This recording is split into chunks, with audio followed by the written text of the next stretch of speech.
Bonjour, chers frères et sœurs de l'église de l'île Jésus. Nous sommes le mardi 30 mars 2021. Nous allons continuer à méditer le chapitre 15 de l'évangile de Jean, en particulier les versets 9 à 17. Nous pouvons diviser ce passage en deux.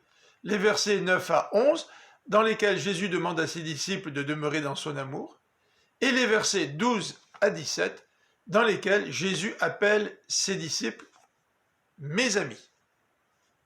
Tout d'abord, les versets 9 à 11. « Comme le Père m'a toujours aimé, moi aussi je vous ai aimé. Maintenez-vous donc dans mon amour. Si vous obéissez à mes commandements, vous demeurerez dans mon amour, tout comme moi-même j'ai obéi aux commandements de mon Père, et je demeure dans son amour. » Jésus commence par une affirmation « je vous ai aimé ». Demeurez dans cet amour.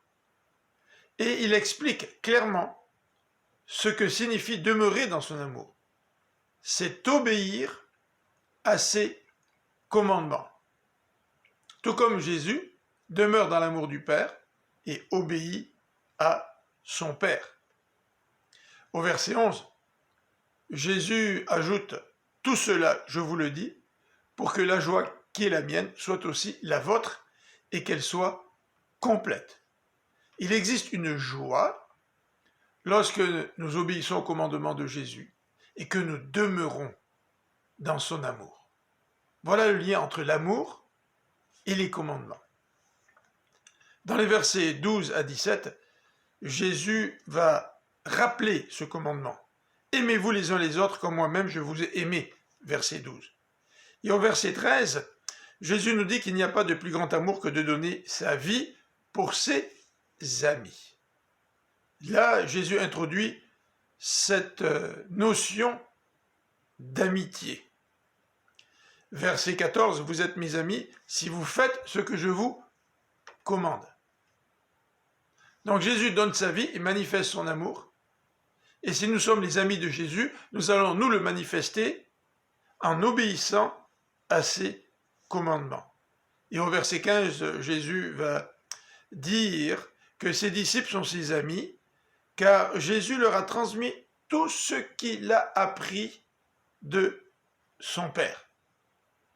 Dans le verset 16, Jésus va reprendre deux idées déjà mentionnées dans le chapitre 15, celui de l'exaucement, qu'il a déjà présenté au verset 7.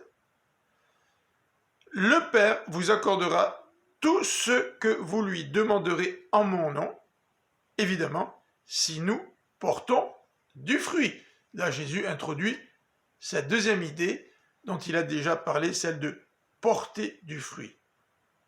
Et il termine encore ce passage en se référant à ce commandement.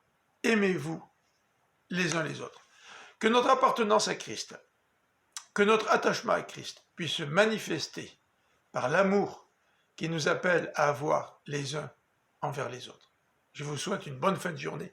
Que le Seigneur vous bénisse.